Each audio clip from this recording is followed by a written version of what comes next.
And that brings me to the other thing where, like, because this week, and this is the argument that you and I have been having, well, not argument, this discussion that you and I have been having for the entirety of the show, which is movies in theaters.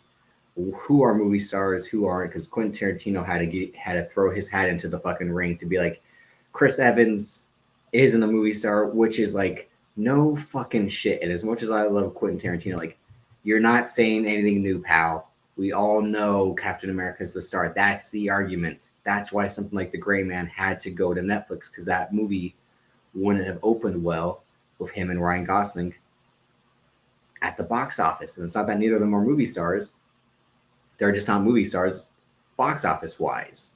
In this era, movie stars are people who are in prominent films and who have multiple stan accounts on Twitter. That's who movie stars are these days. The only true movie star that exists is the guy who fucking said, my movie's not going to theater to streaming, it's going to theaters, god damn it, and watch me be right. And he was right. But that's because he has the power of Zion or whatever behind him. Like, it's Zion.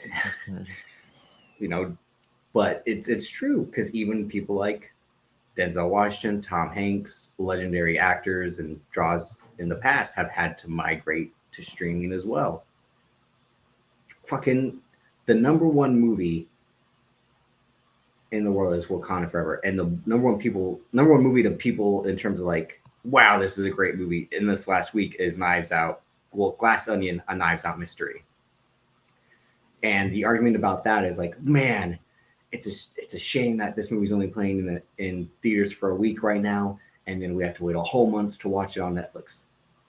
Like, and it did well at the box office. Like, I think it was it'll be third this weekend or whatever like that. And like, what a testament to like how a movie like this can do so well at the box office, given how Wakanda Forever is going to be on a roll and all that. Like, the first Knives Out was a budget of $40 million and made over $300 million. That's the most impressive stat in the last 8 years in Hollywood.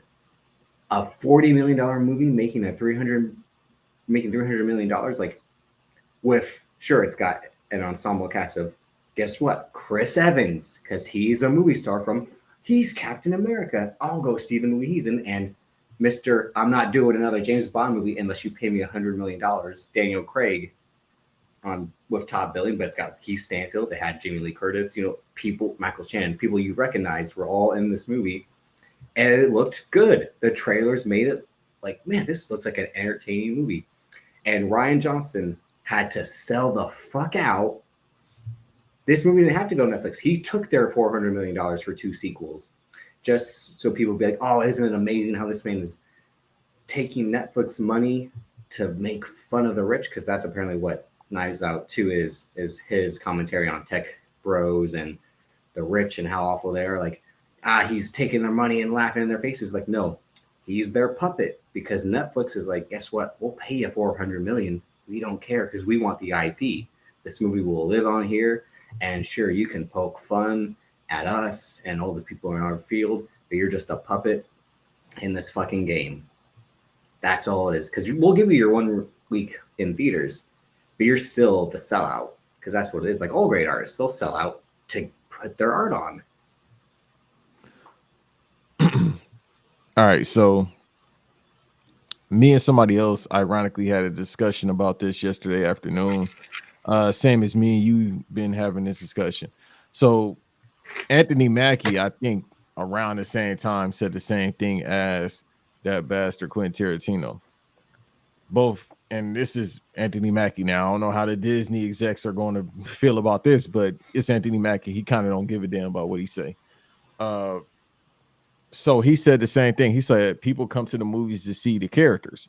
You got Dave Bautista in Knives Out too. Dave Bautista is in Guardians of the Galaxy. They just came out with a holiday movie. The irony, right? It's all perfect timing.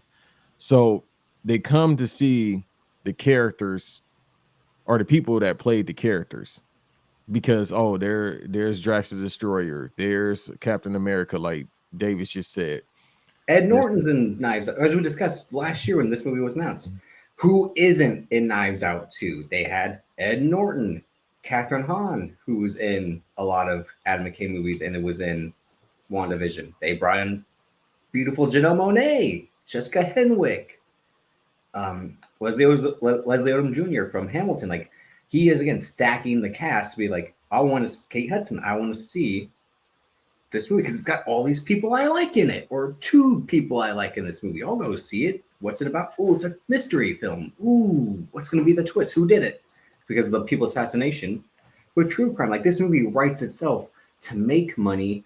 You and I often talk about trailers are like, that isn't going to fucking make money in like a negative sense. And like, damn, I wish that would, because something like The Woman King did well, but you and I would be like, that movie might not make money because it looks well made, but like you never know. Movies like that fail, and it's like, damn, if only that could have gotten a chance. But that was one that proved the doubters wrong.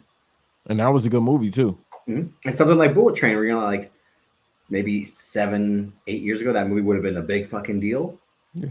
And it still was a big deal in a way. It surpassed expectations because people like Brad Pitt, they like Brian Tyree Henry, and everyone like. What you saw that movie for a number of reasons. It's an action comedy. Nothing else is playing. Like, but you see, they had to put Bad Bunny in it. That's almost that's it. Like that's what Rian Johnson's doing with this. I'll go get someone from that quadrant, this quadrant, over here to make sure I hit everything Universal. And that's what Marvel has been doing the whole time. It has the IP of comics that were created 70 years ago and now are finally being put on screen. The whole argument of Tarantino, like, oh, they're just, comic books and this and that, lack of originality. How many times do you want Shakespeare portrayed? You and I loved Denzel's tragedy of Macbeth. It was brilliant. His acting, the black and white, the filmmaking by just the one Coen brother. It was a beautiful film. But what version of Macbeth was that on the main screen? Right? Versus right. How many Captain America films have we had compared to Macbeth films? Yeah, so what I'm about to say goes along with everything that you're saying, and like I said, the conversation I had yesterday with somebody. So Bad Bunny, you get these people, Janelle Monáe, you get people that come from different realms. Dave Bautista, obviously, he's an actor now, and he's probably no more as an actor than the animal Dave Bautista from WWE. The reason is relating to Anthony Mackie, Quentin Tarantino. You got to have people from different properties, from different aspects of entertainment, because at the end of the day, there's no more draws. Like you just said, Tragedy of Macbeth has Denzel. I don't think Denzel is the draw anymore. I don't think Brad Pitt is the draw anymore. It's the reason why Vin put Cardi B in the last Fast and the Furious. No. That's something. That's his friendships type stuff. But no. That's what we're saying, but in his own selfish way to boost him. Again, that's like Romeo Santos was in Furious 7 for those 2 minutes, or why Iggy Azalea was in Furious 7 for those 2 minutes. That's him trying to stay relevant in that argument that like he created Triple X, The Return of Xander Cage, with like Ruby Rose. Everyone talked about her when she was on Orange is the New Black, the woman that looks like Justin Bieber and all that. And then he went and got Donnie Yen, huge martial arts star. Tony Jaa, huge martial arts star. He got the Hound from Game of Thrones. He got Chris Wu, who's like a superstar in China for doing 18 different things. That's his style of filmmaking. That's why that movie getting middled at the box office. And The Rock tries to do the same thing.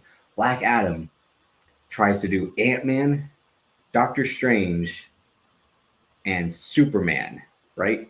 In terms of like Adam Smasher is the guy who can go big and small. Dr. Fate is the equivalent of Doctor Strange, or like the magic and spell casting. Like instead of like skipping over step by step, it's like I'm going to incorporate all these different elements into my superhero film that are from over there and over there, so I can compete on the same scale when I'm not. That's true, but DC and Marvel, they have the same characters. Oh, and I'm not saying from that. I'm just saying like his element of like why this movie will be bigger for this little known characters, because I'm going to have all these elements that people like from those films. Because he's not a draw anymore. It's not just that. It's that the character wasn't a draw in terms of like notoriety. Like how well do people know Black Adam?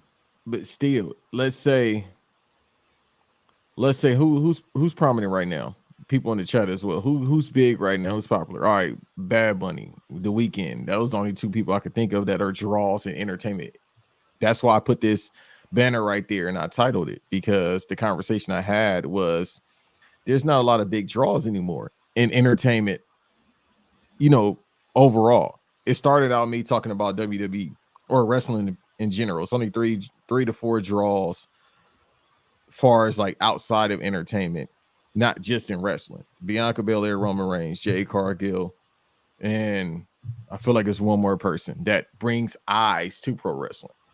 So it's not a lot of draws in pro wrestling. I feel that's the same way with the movie industry and what Quentin Tarantino and Anthony Mackie were saying, because people come to see these characters instead. Like he, of course, is like these other old freaky ass nasty heads that keep saying, "Oh, well, the comic book industry, this has done this to the industry," which is true.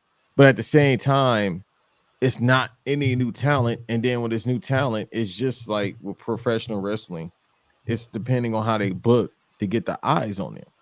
So in movies, there's not a lot of big draws anymore because the people that watch Brad Pitt are like his age now. They like grandparents, and they like, I'll go watch the movie. But when it come on digital within a month, like Bullet Train did, I'd rather watch it that way or then watch it online. Same thing with Macbeth, and Denzel understands that. That's why, other than Equalizer, he's doing stage plays now because he knows the stage is always going to have people come see him. When he's in it, he's into the job of acting anyway. Yeah, like Samuel Jackson. Samuel Jackson is in a movie. Well, Samuel Jackson is the working actor in terms of like, if it's a check to be in a movie, I'll be in it. Whereas I'm saying like Denzel will still do a play because he is the actor first. The movie star second. Yeah, and he knows as well it's not the same as it once was. Hell, 10 years ago. Yeah. The pandemic changed everything as far as entertainment, not just how we view it, but how we view the people. Like with the music industry since the pandemic has been shit. It ain't a lot of big draws, and then all the draws are dying. That's just a matter of fact. A lot of draws are dying, or a lot of the draws are getting older. Like I use Cardi B as an example right now, but I did yesterday with somebody, and I told her, hey, she told me actually that Cardi B is not trying to do drill music anymore, like how she was doing when she first came out. And I understand that. Number you one, have to switch your sound to survive. Yeah, number one, this she's is what 30 we talked years old about now. With her loss and Honestly Nevermind. It's like, where I said like Drake's an actor. He's not a musician. He's a guy who's playing the role of Drake doing house music or Drake doing fuck these bitches after I've been crying over them. Like it switches like that to remain relevant, like to fight for your survival in this modern age. And the pandemic didn't I think so. The pandemic killed smaller movies even more than the superhero movies did. And it's not that there wasn't any draws. It just showed like we have to rebuild the box office, so we can't take a chance on a small movie and hope it does well, like A Woman King or an Everything Everywhere All at Once.